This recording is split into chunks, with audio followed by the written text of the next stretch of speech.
Hola mis amigos queridos, qué alegría poder estudiar una vez más la palabra de Dios. Hoy día veremos la lección número 5 para el 29 de abril del año 2023. El título de la lección es La buena noticia del juicio.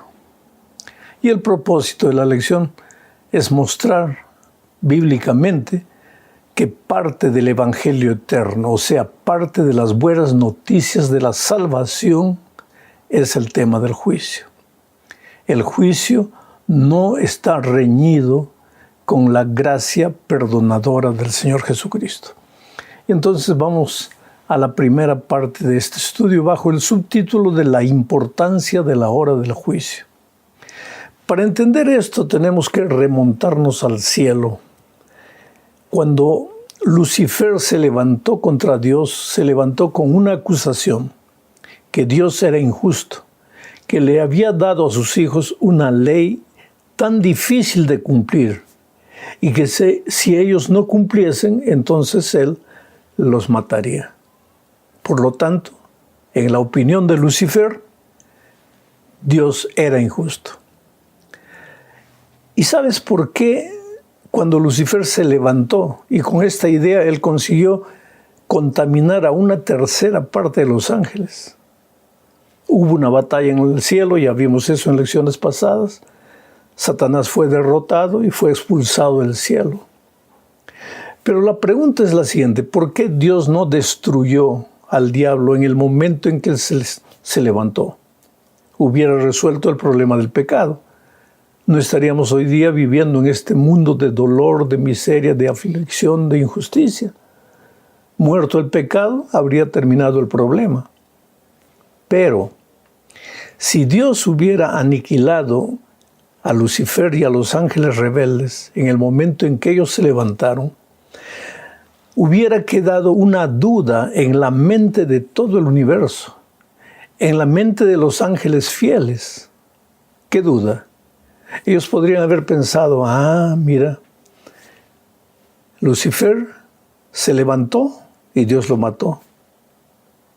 ¿No será que Lucifer tenía razón? ¿No será que Dios es injusto? ¿Que Él es arbitrario? ¿Que Él es un dictador? Y que nosotros somos pobres esclavos y tenemos que obedecer, porque si no obedecemos, morimos, así como murió Lucifer. Entonces, esa duda quedó sembrada en la mente de los seres no caídos. Cuando el enemigo vino a esta tierra, engañó a Adán y Eva, y el pecado se trasladó a esta tierra. Y ya que el enemigo no pudo quitarle el trono al Señor Jesucristo en el cielo, trata de quitarle el trono aquí en la tierra, en el corazón y en la mente de cada hijo suyo. En realidad, por eso digo que nosotros vivimos en un mundo de conflicto, pero no es un conflicto de bombas, de cañones, es un conflicto de ideas, es un conflicto espiritual. Lucifer y sus ángeles en las regiones oscuras de la tierra, y Cristo y sus ángeles tratando de conquistar al ser humano, conquistar la fidelidad del ser humano con el instrumento maravilloso del amor. Entonces viene la pregunta: ¿por qué es necesario un juicio? Justamente por eso, para mostrar al ser humano y a todo el universo entero quién tenía razón. Porque hasta aquí la duda está sembrada. Aunque Dios ha demostrado su amor por el ser humano enviando a su Hijo para morir por nosotros en la cruz del Calvario, la duda está sembrada. Y hay muchos seres que se preguntan si Lucifer no tenía razón al acusar a Dios de ser un dictador arbitrario que solo exige obediencia de sus hijos y al que no le obedece le quita la vida. Por eso es necesario el juicio. Y por eso cuando se levantan los tres mensajes, los tres ángeles representando a un grupo de mensajeros, con los últimos mensajes para el mundo, parte de ese mensaje dice lo siguiente. Leo Apocalipsis 14, versículo 7. Decía a gran voz el ángel: temed a Dios y dadle gloria, porque la hora de su juicio ha llegado. Adorad a aquel que hizo el cielo y la tierra, el mar y las fuentes de las aguas. Hay dos cosas importantes en el texto. Parte del último mensaje para el mundo es, primero, un llamado a la verdadera adoración. Un llamado a los seres humanos para que adoren a Dios. ¿Por qué? Porque el ser humano hoy día, llevado por el enemigo, sin que el propio ser humano se dé cuenta, el ser humano de hoy adora cualquier cosa menos a Dios. Y aún pretendiendo amar a Dios, a veces adora cualquier otra cosa. Entonces, por eso, uno de los últimos mensajes para el mundo es un llamado a la adoración a Dios. Pero en el tema del juicio, dice: adorad a Dios, porque la hora de su juicio ha llegado. Ahora, escucha, si este es un mensaje para la última generación y antes de la vuelta de Cristo, como lo vamos a ver más adelante, y aquí dice el texto que la hora de su juicio ha llegado, es porque la hora del juicio ya llegó. Es porque el juicio ya se está realizando. Y el juicio no será solamente el veredicto final cuando Cristo venga, sino que en estos momentos ya se está realizando. Porque es como los procesos judiciales de esta tierra. El veredicto del juez no es el juicio viene antes, es el proceso de investigación. Hay un fiscal que acusa, hay un abogado defensor que defiende, se exponen los casos y finalmente viene el veredicto final. Nosotros generalmente le llamamos el juicio al veredicto final, pero nos olvidamos del proceso.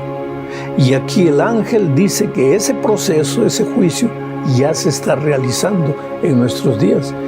Específicamente cuándo comenzó ese juicio veremos en el estudio de la próxima semana. Pero vamos adelante con este estudio. El fundamento para el juicio divino, porque querido, no tengas miedo del juicio. El fundamento para el juicio divino es la misericordia y el amor de Dios. Vuelvo a repetir, no tengas miedo del juicio. Voy a repetir una ilustración que siempre hago cuando hablo del juicio.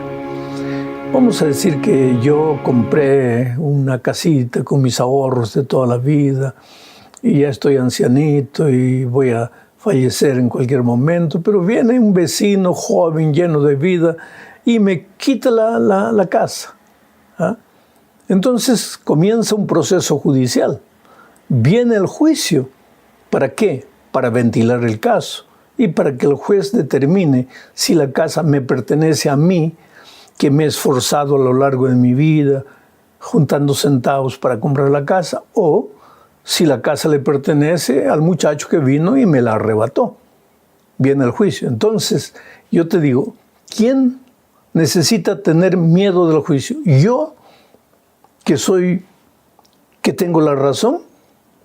¿O el muchacho que me arrebató la casa? ¿Quién tiene que tener miedo al juicio? En esta tierra, tal vez tú, aunque tengas la razón, tengas miedo al juicio, porque en muchos casos se ve que la justicia se corrompe. No siempre, pero mientras el ser humano sea ser humano, a veces la justicia se corrompe. Pero en este caso el juez es Dios y en él no hay corrupción. Por lo tanto, los hijos de Dios no tienen por qué tener miedo del juicio. Al contrario, tienen que alegrarse porque la hora del juicio es una evidencia de que la venida del Señor Jesús está próxima. Entonces, vamos a leer Salmos 85:10 para ver que los fundamentos del juicio divino son la justicia y el amor. Leo Salmo 85:10, que dice así: la misericordia y la verdad se encontraron, la justicia y la paz se besaron. Presta atención, misericordia y verdad se juntaron, se encontraron. ¿En quién? En Dios. La paz y la justicia se besaron. Básicamente los dos temas aquí son la justicia y el amor, la misericordia de Dios. Se besaron, se encontraron en la persona del propio Dios. O sea, Dios es misericordia, es amor, pero al mismo tiempo es justicia. Por favor, querido, nunca coloques en terrenos opuestos a la justicia con el amor de Dios. Porque si lo haces, estás cometiendo una aberración. ¿Cómo vas a dividir al propio Dios entre justicia y amor? Ambos son la misma persona, Dios, el Señor Jesucristo, el Espíritu. Ambos son el mismo Dios, justicia y misericordia. Entonces, el hecho de que Dios nos ama, el hecho de que Jesucristo murió en la cruz del Calvario por nosotros, no nos libera de rendir cuentas a la justicia. Y cuando se habla de rendir cuentas a la justicia, tiene que haber una ley. Querido, ley existe para todo, hasta para una cosa tan rutinera como el fútbol. ¿Qué sería del fútbol sin ley? Hay un reglamento, hay un juez, hay tarjeta amarilla, hay tarjeta roja, hay amonestación. Si agarras la pelota con la mano dentro del área es penal. Hay reglas. En el tránsito hay reglas. En el trabajo hay reglas. En la familia hay reglas. En el país hay reglas. En todo hay reglas. Porque la ley no está contra la justicia. Al contrario, la ley es parte de la justicia. Y la misericordia y el amor de Dios no te libran de la obediencia a la ley de Dios. Al contrario, la gracia y la justicia divina te dan la capacidad de andar y de caminar en obediencia a la santa ley de Dios. Entonces, voy a leer otro versículo para aclarar más este punto. Apocalipsis capítulo 20, versículo 12, dice así: Y vi los muertos, grandes y pequeños, de pie ante Dios. Los libros fueron abiertos. Aquí se va a empezar el juicio. Los libros fueron abiertos. Y otro libro fue abierto, el cual es el libro de la vida. Y fueron juzgados los muertos por las cosas que estaban escritas en los libros, según sus obras. Obras. Pero te voy a explicar. Aquí Juan ve en visión lo siguiente. El juez está sentado en su trono, va a empezar el juicio. Aquí hay unos libros que son los libros de registros. En estos libros están anotadas todas las acciones buenas y malas de los seres humanos de todos los tiempos. Aquí al otro lado está el libro de la vida, donde están anotados los nombres de las personas que aceptaron al Señor Jesucristo como su Salvador. Cuando el juicio comience, aquí está el caso de todos, buenos y malos. Pero para ver quién se salva o quién se pierde aquí, no importa lo que haya hecho, se abre el libro de la vida y se encuentra aquí el nombre de Pedro, Jacinto, Rosa. Ahí está. El nombre de 3 personas, Pedro, Jacinto y Rosa. ¿Y qué pasa? Ellos aceptaron la sangre de Jesucristo. Ellos aceptaron el sacrificio de Cristo en su favor. Entonces, a pesar de lo que haya en el registro, porque los nombres de estas personas están en los libros de la vida, ellos están salvos. Están salvos. No que no van a enfrentar el juicio, pero están salvos porque aceptaron al Señor Jesucristo como su Salvador personal. ¿Y cómo serán juzgadas las personas? Por las obras. Aquí viene el asunto de las obras. Las obras no salvan a nadie, pero la salvación incluye obras. Voy a dejar que Pedro nos explique mejor esto en la epístola a los Efesios capítulo 2, versículos 8 al 10. Dice así: Porque por gracia sois salvos por medio de la fe. Solo por gracia. Y esto no de vosotros, pues es don de Dios. no por obras para que nadie se gloríe, pues somos hechura suya, creados en Cristo Jesús para buenas obras, las cuales Dios preparó de antemano para que anduviéramos en ellas. Pablo es cristalino como el agua. Somos salvos únicamente por la gracia de Cristo. Si Jesús no hubiera muerto por nosotros en la cruz, todos estaríamos perdidos. Somos salvos únicamente por la gracia del Señor Jesucristo. Pero somos salvos ¿para qué? Para practicar buenas obras. Las buenas obras no te salvan, te salva la gracia de Jesús. Pero por favor no digas que has sido salvado si no produces buenas obras. No hay incoherencia entre fe y obras, entre gracia y obras. Al contrario, hay una armonía, porque las buenas obras son el resultado de una vida que ha sido salvada por gracia. Clarito. Ahora vamos a ver la escena del juicio en el libro de Daniel, porque el juicio está en Daniel y en Apocalipsis. Pero veamos lo que Daniel dice con respecto al juicio. Tenemos que leer Daniel capítulo 7, versículos 9, 10 y 3. Dice así: estuve mirando hasta que fueron puestos unos tronos y se sentó un anciano de días. Su vestido era blanco como la nieve, el pelo de su cabeza como lana limpia, su trono llama de fuego y fuego ardiente las ruedas del mismo. Quiere decir, este es Dios. Un río de fuego procedía y salía de delante de él. Miles y miles lo servían y millones de millones estaban delante de él. El juez se sentó y los libros fueron abiertos. ¿Qué libros? Los libros de los registros, de los hechos, buenos y malos de todos, y los libros de la vida. Los libros fueron abiertos. Sigo leyendo. Miraba yo en la visión de la noche, vi que con las nubes del cielo uno, como un hijo de hombre, vino hasta el anciano de días y lo hicieron acercarse delante de él. Aquí está la escena del juicio en Daniel, clarita. Entonces, por favor, querido, el juicio no es invención humana, no es una invención de una determinada iglesia. El tema del juicio es clara en toda la Biblia.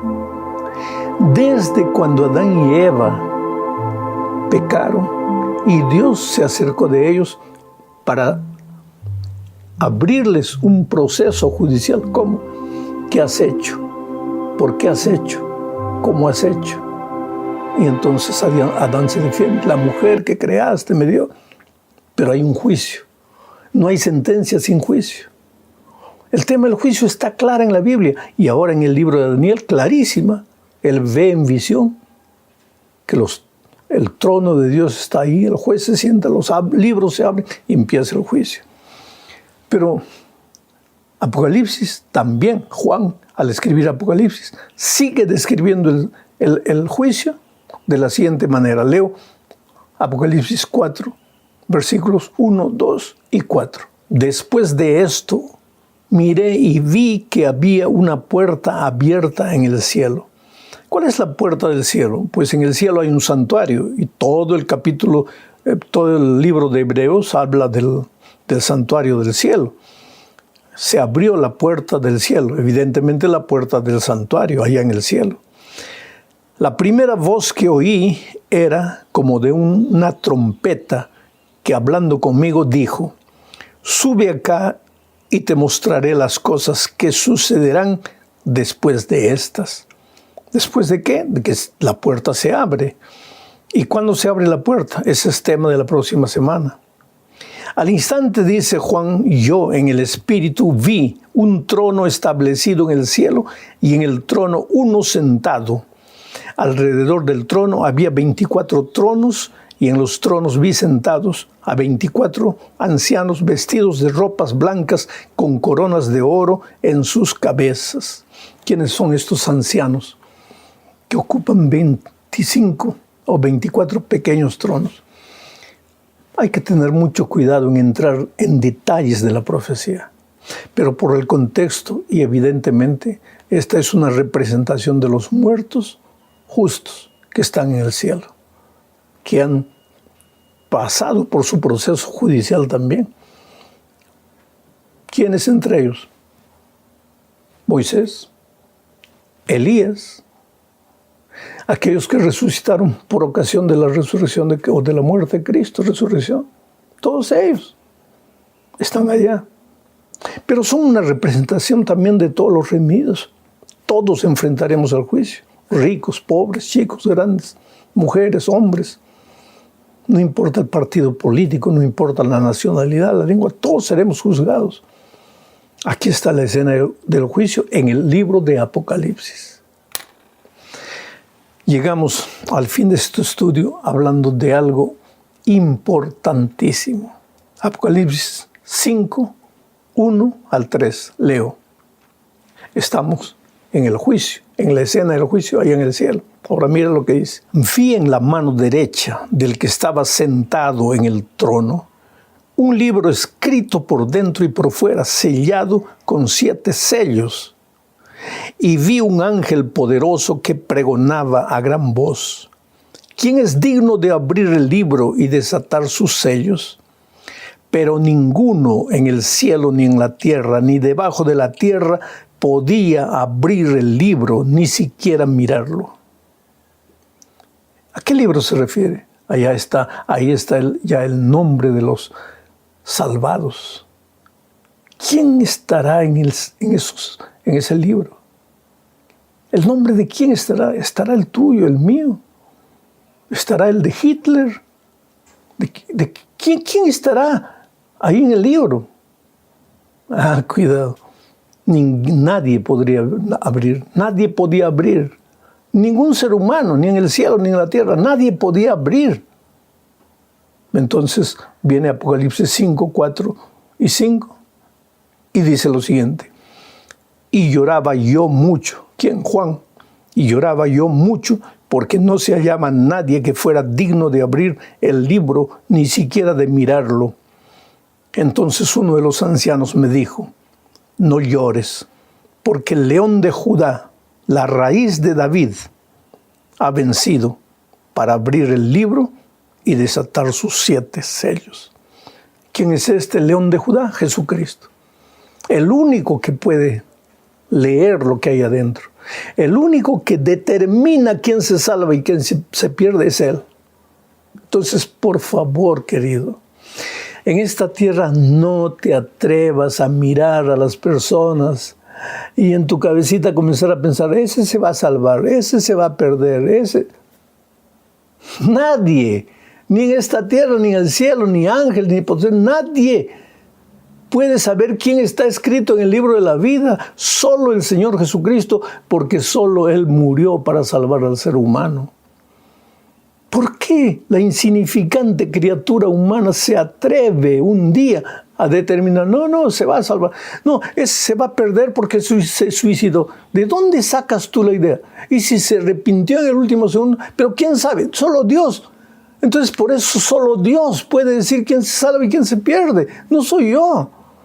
Pero hay evidencias. Sí, pero tú no puedes juzgar las cosas por evidencias. Pero se supone. No, porque se deduce. No. Solo Jesucristo sabe, porque solo Él murió. Por eso, querido, alégrate, porque tu salvación no está en las manos de los hombres. Tu salvación está solamente en las manos de Jesús. Y Él te ama. Se hizo hombre para poder entenderte. Él podría entenderte por ser Dios, pero para que tú y yo no tuviésemos el argumento de decir: pues Él es Dios, él no es hombre como yo para entender mis tentaciones. Él se hizo hombre y ahora ya no tenemos argumento para decir que Él no nos comprende. Él nos comprende. Y Él nos ha traído los instrumentos de victoria para nuestra vida pasada, su gracia perdonadora. Para nuestra vida presente, su gracia transformadora. La salvación es enteramente de Jesucristo. Y gloria a Dios por eso. Que Dios te bendiga ricamente.